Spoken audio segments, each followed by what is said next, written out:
Hi, my name is Lynn. I'm with the State of Utah HMIS team. This training covers things that are not covered in required trainings, but we hope that you find it useful and helpful for you with the HMIS system. Please email us at hmis@utah.gov if you have any questions. Let's get started. Okay, so this is just a quick how-to on how to use the Coordinated Entry List or the VI-SPDAT Housing List in the State of Utah implementation of HMIS or a client track. Really quickly, let's go over our agenda. I want to talk about what this list is, where we're going to find it in HMIS, how to search and export data, and then how to enter the VI and the SPDAT in HMIS, along with a couple of issues that have come up as we've been working with our partners throughout the community. So the Coordinated Entry List or the VI-SPDAT SPDAT Housing List or the by name list. This is a prioritization list for households or persons to get into housing. Housing vouchers are typically limited to a certain number, and there's always more people that need it. So this gives us a way to look at it across the state, and that's generally how it is used across the state. It goes by a lot of different names. Coordinated entry is probably the most common. I call it the by name list, but other people may call it friendly progressive engagement or triage. The most correct answer is however your COC defines it. So you can find it in HMIS by starting on your home page, and then you navigate to My Client Track, and then you select the VI-SPDAT Housing List. You may have to scroll down a little bit. I will show you exactly how to get there when I get into the training database. The tricky thing with this is that it's not in the client workspace, so people that are more accustomed to using that workspace may have to switch to this home workspace more often than you are right now.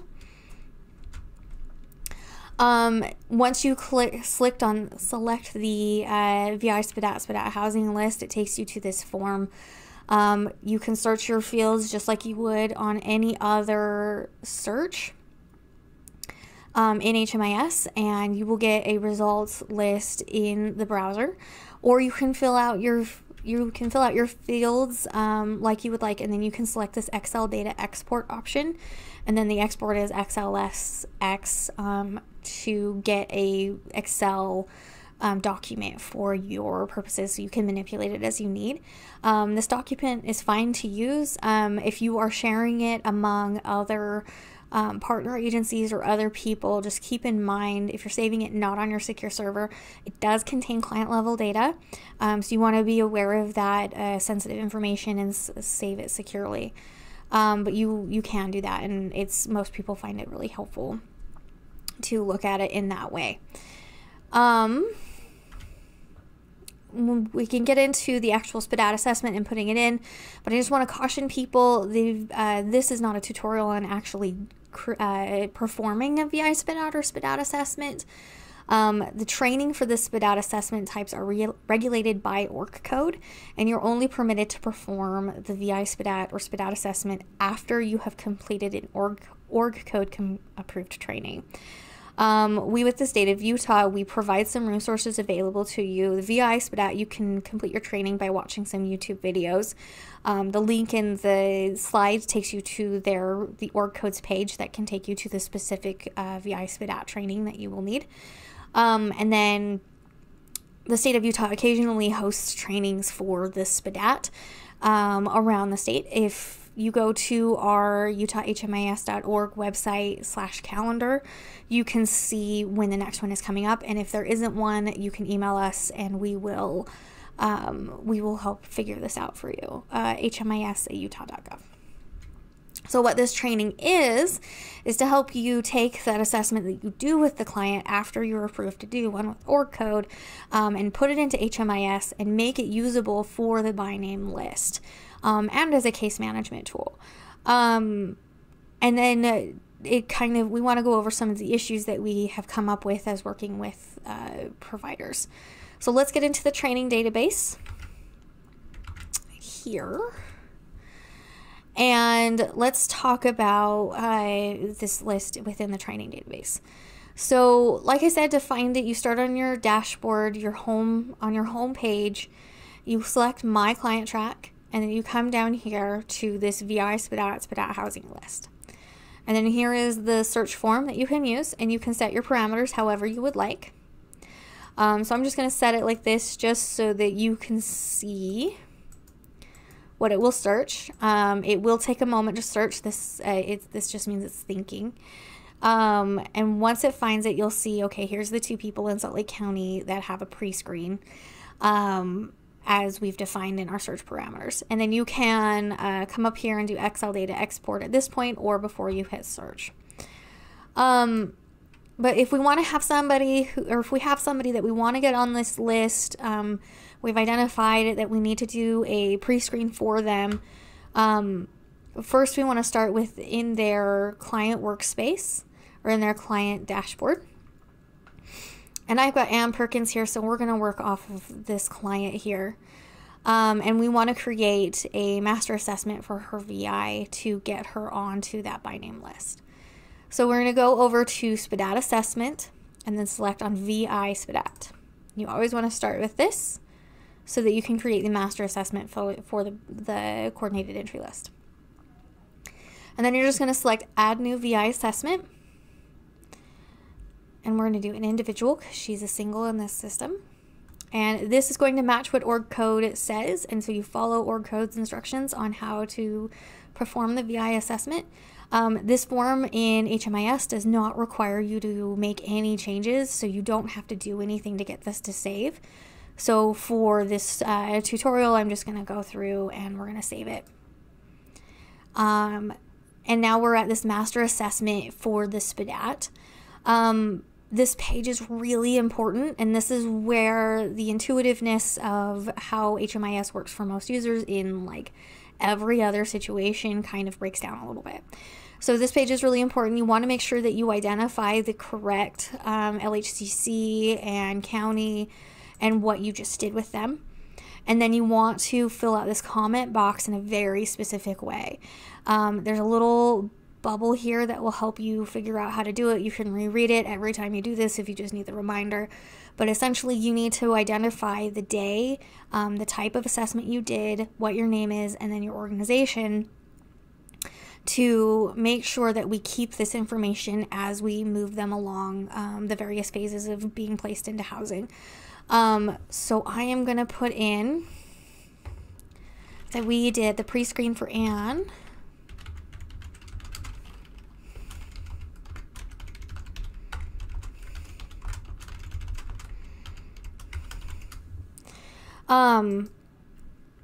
Right here, and then I'm just going to save it. So for right now, it's not as important, but you'll see why this is so important when we get into the next phase of this. So we'll hit save and we'll hit finish, and it will take you back to the client dashboard. And there isn't a lot of change here. We didn't get a new service or anything because it's all contained over here. But if you select over here, you can see, okay, here's that VI we just created. Great. We've got it all ready to go. And then if we come over here, we can search this again, this by name list, and I would just click here if we needed to reload it. We can search this again, and we're going to see Anne as a part of our search. So there's Anne. We did our pre-screen. It happened today. Yeah. So as we're working with Anne, we determined that we need to do a full SPDAT for her. For the by name list for her housing opportunities. So we're going to come back to this list if we want to do a full SPDAT specifically for the coordinated entry. If you're doing a SPDAT for case management, you don't necessarily have to go through this process, but if they are not placed in housing yet and you're doing that SPDAT, it's beneficial to start over here. So again, coming through here, searching them, and then finding this. And the thing we're looking for is this little arrow that says complete SPDAT. So we're going to complete the SPDAT for Anne. And it's going to take us through this, it's going to take us to the SPDAT form. So this, when you do your SPDAT training, is going to make a lot more sense to you. But each component that you have to score individually. And And HMIS requires you to fill this out for you to save, so I'm just going to quickly fill it out so that we can have a score and I can save for this tutorial. Remember, you need to have training approved by org code, by an org code approved trainer, to actually administer this assessment with somebody. If you don't, it can be really problematic. So we're just going over this data entry piece. If you need to make comments as to why you scored this person at that point, for that component, you can just click on these 3 little dots and it will pop that open. And then if you need to make comments down here, talking about the score or the results or whatever, you can talk here specifically about this SPDAT that you completed with this person, so that if somebody's coming back to it later, or if you're coming back to it later, you can understand better and be more informed as to why that component was scored that way. So we're going to hit save, and it's going to take you to this master assessment page, and this should look familiar because we just filled it out for the pre-screen. And now we need to update it to say, okay, we did the pre-screen, and now we just did our full SPDAT. So we want it to say full SPDAT. She's still in Salt Lake County, so we'll leave that there. But now we want to note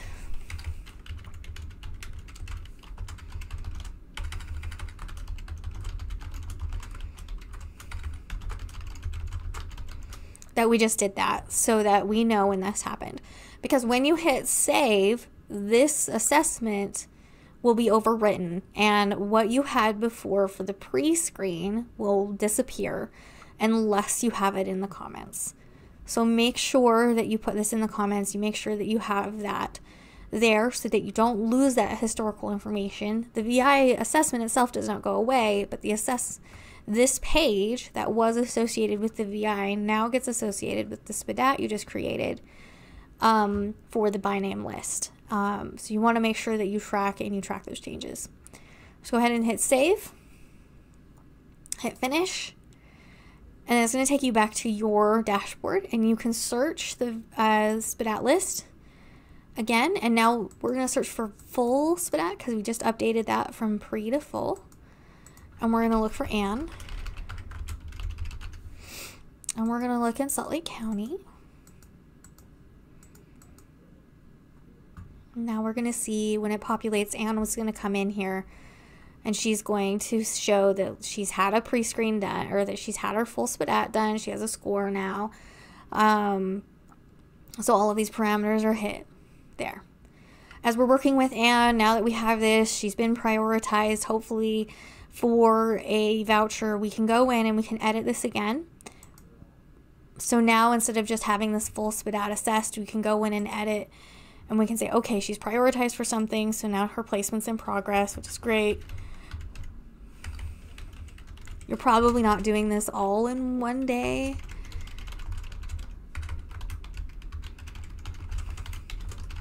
But you could. And then you would hit save, and that's going to overwrite that. And then once she's placed, you can say, okay, now she's placed, and it's going to ask you, well, how was she placed? And you can just choose the most appropriate place that she went to.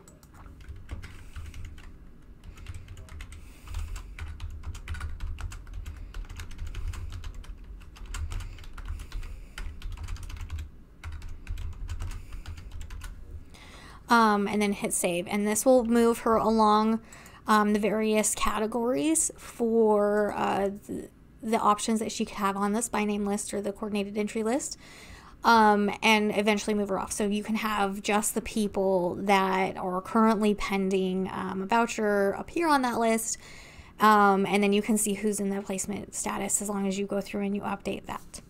So that's the basic process. If you follow that perfectly, that will get you through that on your coordinated entry list. And let's talk about if you have a client who has a SPDAT in the system already, or if you did one for case management purposes, but now you want to put them on the by name list. So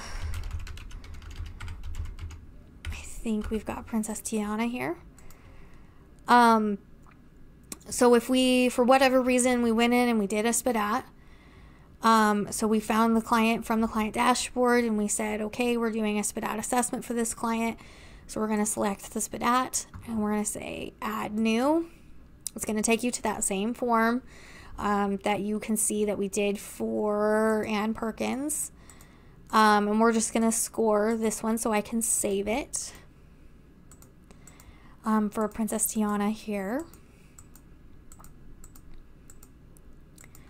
So now we have the score and we can make our comments.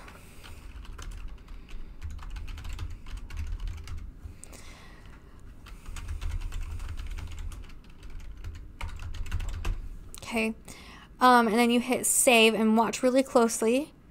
When I hit save, it's just going to take you back to the SPDAT page. So what just happened is it created the SPDAT. We have that there, and for case management, for ongoing, if you do not need it for the by name list, this is really helpful because it has everything you need. But if you need it for prioritization, if you need it for the by name list, Princess Tiana is not going to appear on it. And in fact, let's search that really quickly just to show.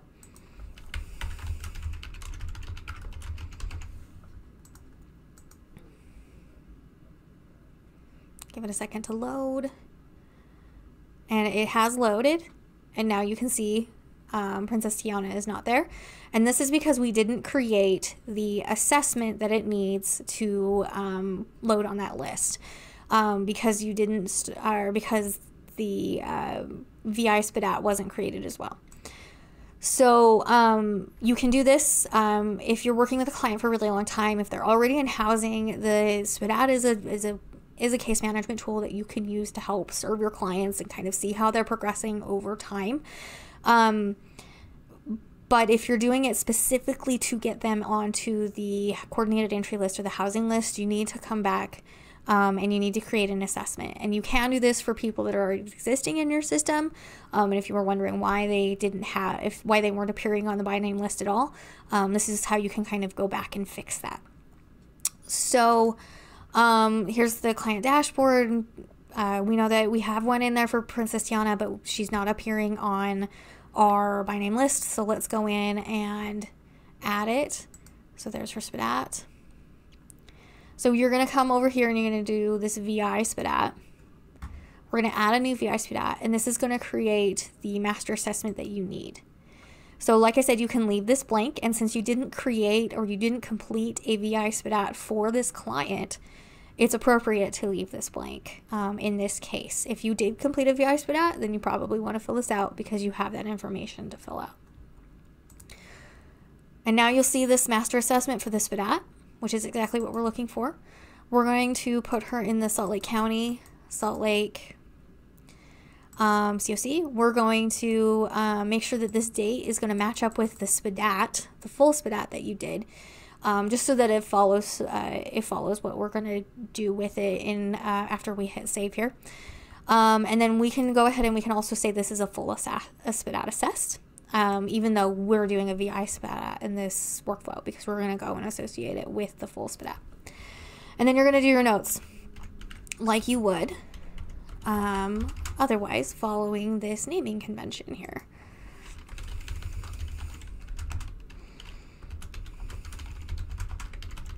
Okay, save and finish. So again, it just takes you back to the client dashboard. If you go over here, you can see that the SPDAT's in there with no score.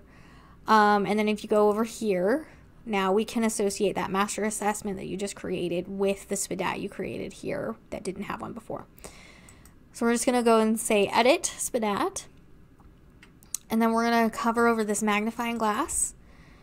We're going to search existing assessments. You can search by the date as well, but we can also just search by assessments.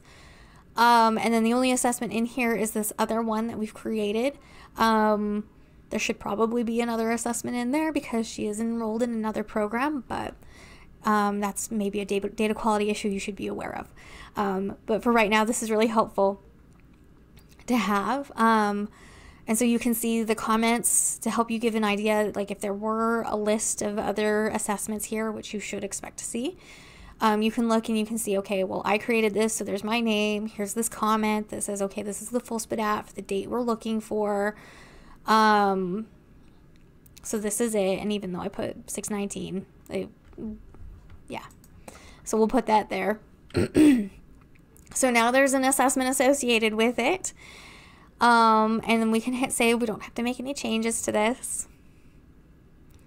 And it looks pretty much exactly the same. And if you want to go in, you can go and edit that assessment in the by name list. So to fix the date. And I will show you how to do that right now. So now we can go over here.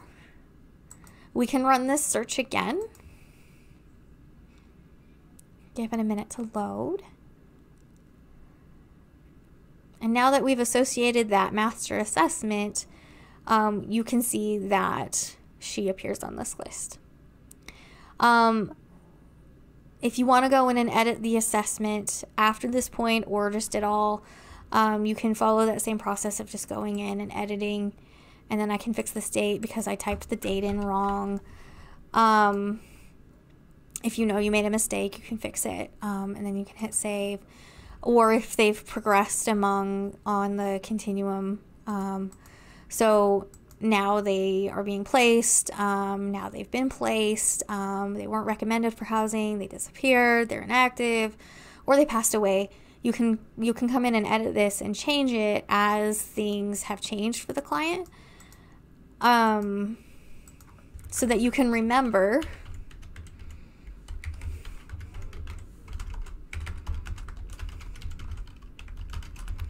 what happened as they move along that housing process through the coordinated entry. And then you can remove people who are no longer active, and you can remove people who have successfully gone through that process and are now housed. And so if you want to do this as a case management tool, you can come back over to this client dashboard. And then you just, once they're in housing, you can come over here and you can do the SPDAT, and then you can create as many SPDAT assessments as you would like. And you can go from there to kind of see how they progress. But only one would be associated with the by name list because only one is associated with that master assessment. Let's see, something else to note here. Let's look up a different client. We'll just look up this. As it loads, we want to see, so here's our list of people that have it in Salt Lake County right now that meet these parameters. This chronic homelessness piece is really important, especially for programs that require chronic homelessness status to qualify for them, which is quite a few programs that people would be on this by name list for. So if you know your client is chronically homeless, but it's identified as no on this list, this answer comes from the most recent assessment that was done for them. So we can look at Roger Rabbit here, and we'll look at this assessment, and we can see that there are several assessments done. And the assessment, the entry assessment here,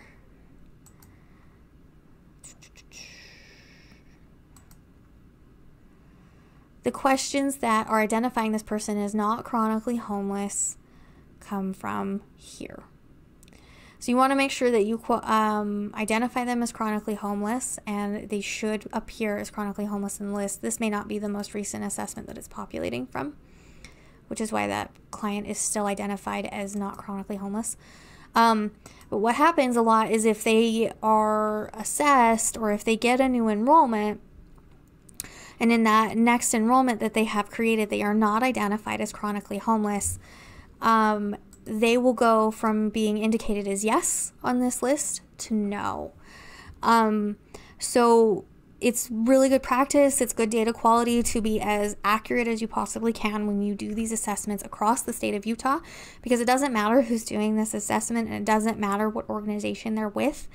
If that assessment exists in the system, it will pull for this with some sharing restrictions. But so you want to make sure that you get this as accurate as you can. It is client self-report, so it can be really challenging.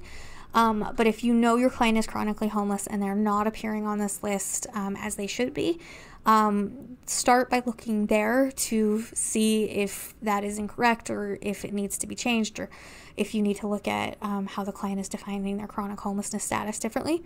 As for defining chronic homelessness, HUD has a lot of really good resources available to you. So I encourage you to go there to learn about that actual definition more specifically outside of this tutorial. And then the final thing we need to talk about, or I wanted to talk about really quickly, was domestic violence providers. So outside of Salt Lake County, some domestic violence providers do enter into HMIS.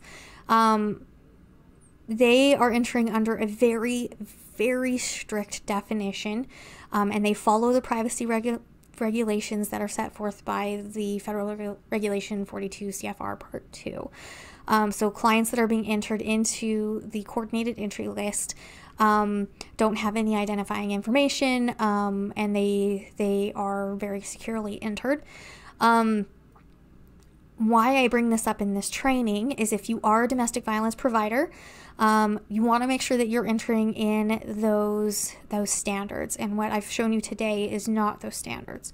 So if you have any questions about those, please reach out to us, hmis@utah.gov. If you are not an HMI, or if you are not a domestic violence provider, and you are searching this list and you see something that looks a little bit weird, let's see if I don't break this.